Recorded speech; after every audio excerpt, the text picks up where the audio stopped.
Nascar Aloe is an artist many of you may have heard of, or maybe just seen from a passing glance, but either way, you're sure to remember him by his crazy hair and outrageous sound. Most people just like to sum him up by his crazy hair or hyperactive lyrics, but there is much more to him than that. But just like many other trap metal artists, we haven't seen him cross over into the mainstream yet. Is it because his style is just too abrasive, or his lyrics are just too offensive? Well, let's find out today when we look into the story of Nascar Aloe. Nascar was born in Colby, Soyoy on June 25, 1999 in North Carolina. He was raised by a single dad, as his mother wasn't in his life at all during his childhood. His father, on the other hand, was a good role model for him, working long hours at a factory to help support his family. I was alone at the factory.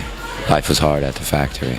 This would teach a young Nascar the value of hard work. Of course, Nascar wasn't really interested in working hard as a kid, instead spending his time skateboarding and hanging out at a Buddhist temple, watching the adults of the area drink beer and play volleyball. Throughout his childhood, his dad would expose him to multiple genres of music, but mostly played jazz, which of course, Nascar hated. Within North Carolina, Lexington is a city mostly known for its tweakers and meth heads, which probably tells you all you need to know about his surroundings growing up as a teenager. He would begin smoking weed at the age of 13, stepping it up to acid by the age of 16, but unlike other rappers in the scene, he never got hooked or addicted to any of these substances. Instead of painkillers, he focused more on psychedelics to expand his mind. Well, that is for the time being at least. He would start getting tattoos around the same time, receiving his first tattoo from a friend using a needle and guitar string combo to give him a kind of prison-like tattoo, before moving his way up to face tattoos by the age of 16, getting his first face tattoo is a 444 symbol representing an angel number that he would often see while he was tripping on acid. By the time that Nascar was in the 8th grade, he would start to get bored of schoolwork, instead trying to focus his attention on writing raps in a journal. He would often do this during class time, leading him to get his journals confiscated over and over again. There are actually a few filmed freestyles from around this time where Nascar still went by the name Colby Soyoy.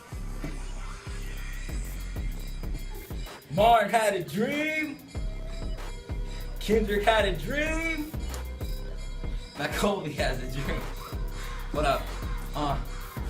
You think you nice? Well, I'm a good Samaritan, but at the same time, I'm a half-American terrorist. My flows are vroom vroom, and yours are more like a terrapin. Still think that my raps are bad, and you completely arrogant. And he dropped his first song on YouTube around this time as well, called Freaks and Geeks. Not much is really known about this era in NASCAR, but we do know that he wasn't really taking it seriously around the time, just more doing it as something fun. Once NASCAR started high school, his boredom with school became even worse, choosing to ditch school most days so he could drive his car out of town and check out new places. It's uncertain the real reason, but it's probably a combination of this, the acid, and the face tattoos that eventually got him kicked out of his dad's house. After he was forced to leave his dad's house, he'd move in with his grandmother, trying to hide his face tattoos from her. At this point in life, it seemed like NASCAR was pretty aimless, but it wasn't long before he would find SoundCloud rap and get motivated to start making his own music on that platform. He had first become aware of the platform through his then girlfriend, who was very interested in all the popping rappers in the SoundCloud scene at the time, but the only rapper that really interested him was Lil Tracy. Tracy's style was very influential to a young NASCAR who was going as Young Aloe at the time. He would drop 2 tracks on SoundCloud called I Be High and For My Depressed Homies, 2 songs clearly inspired by Lil Tracy with a more sad boy feel. After a while, he would start to find the Young Aloe name corny, so he'd change it to just Aloe for a time, but after a while, his friends would start to call him NASCAR based off all the NASCAR Goodwill shirts that he would wear around this time, so he would combine both of these names together to create Nascar Aloe. He wasn't even a fan of NASCAR either. These shirts are just all his dad would buy him. With the name change, NASCAR really started to come into his own when he dropped his track with Josiah called Unakaina or something like that. I'm not really sure how you say that. Either way, it doesn't matter, it's a banger. The two would meet through SoundCloud after Josiah started to listen to NASCAR and quickly became a fan. The two would begin to talk in the DMs and quickly became friends after that. With the release of their first song, NASCAR finally cemented himself in his new iconic aggressive style. And of course, he would do that quickly. After his friend Cold Castle would put him onto the old punk style of the 70s, NASCAR really started to find the type of music that he really fucked with. He didn't really like anyone in the modern day, but this old style was really something that was speaking to him. He didn't want to make any type of music. He didn't want to be boxed into a genre. He just wanted to make music that was authentically him and just make music that he liked at the end of the day. Besides the times when NASCAR was eating tacos and smoking pot, he was spending all of his energy writing and recording music, as well as doing a few shows around his local area. This would start to get him a small buzz in the local area and even get him noticed by a couple people in LA, who would eventually start spinning his music around parties in LA and get him a whole nother fan base in a different part of the country. Despite all of NASCAR's bad habits, he never found himself getting involved in criminal activity. Even when his friends began getting into a more dangerous life, robbing people and selling drugs, Nascar would steer clear of that and not want to ruin his own chances of making it big in music. He did sell a little bit of weed on the side when he was younger, but that would all end after his dad gave him quite the ass beating and put him on the straight and narrow once again, or at least as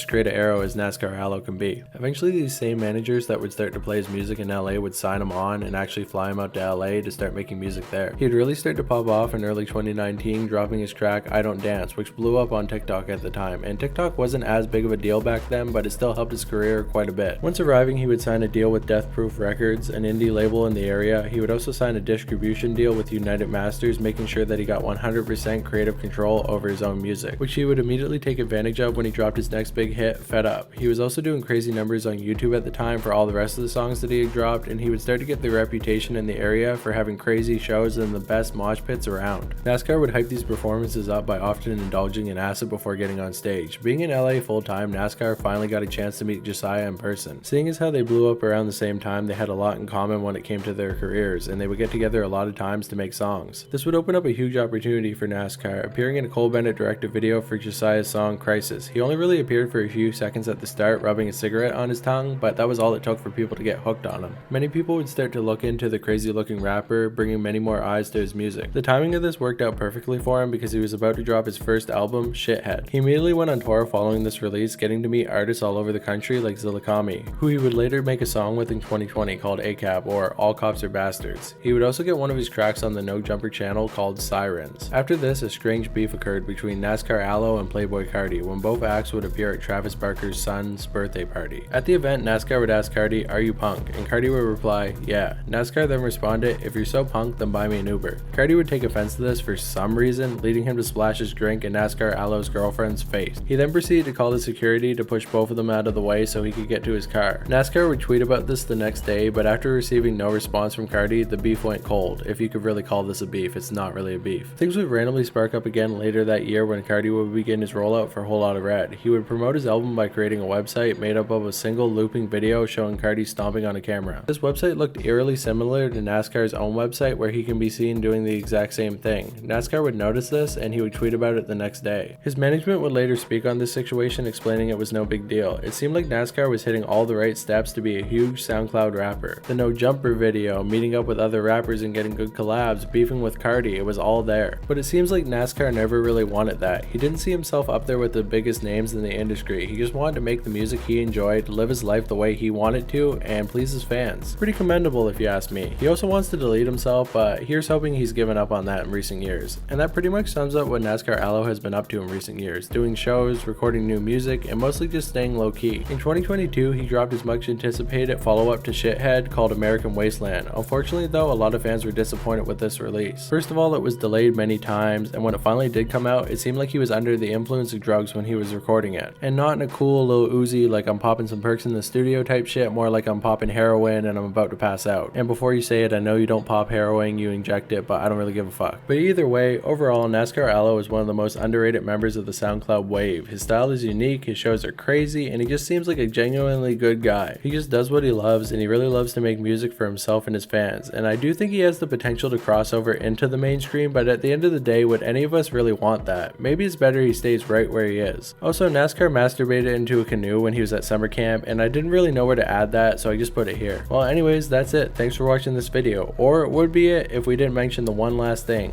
alcohol. Yes, unfortunately, Nascar Aloe and alcohol go hand in hand, and they pretty much always have since the beginning of his career. It seems he's taken it from a couple drinks just to get amped up for a concert to full-on binge drinking, even passing out and falling down on stage at a recent show in July. This really is a terribly sad turn of events, and I truly do hope he can turn it around. A lot of fans really came around on his latest EP, Hey Asshole, showing that he still has talent and room to improve. But if he continues down this path, it's sure to be a destructive one. This isn't meant to shame him or call him out. I'm just trying to draw attention to the matter in hopes of informing people on what's going on. We've already seen too many fall before him, and while most people don't see it that way, alcohol is a drug. For me and the entire Knife Gang, I sincerely hope you get better, Nascar. Stay strong. And just so I don't come off as biased, I want to give both sides of it. His girlfriend did say that this was just kind of a normal thing. He was just tired on that tour and he just drank too much, but I don't really know. I'm not going to debate her on that. I just want to give you both sides and you can take what you want from this. So with all that said, thank you so much for watching. If you watched to the end of this video, then leave a knife emoji in the comments below so I know that you did. And if you want to be really cool, you you can subscribe, as I'm trying to make it to 3,000 subscribers. We're like kind of halfway there, so that's pretty cool. Thank you all who have subscribed before. I appreciate you. And of course,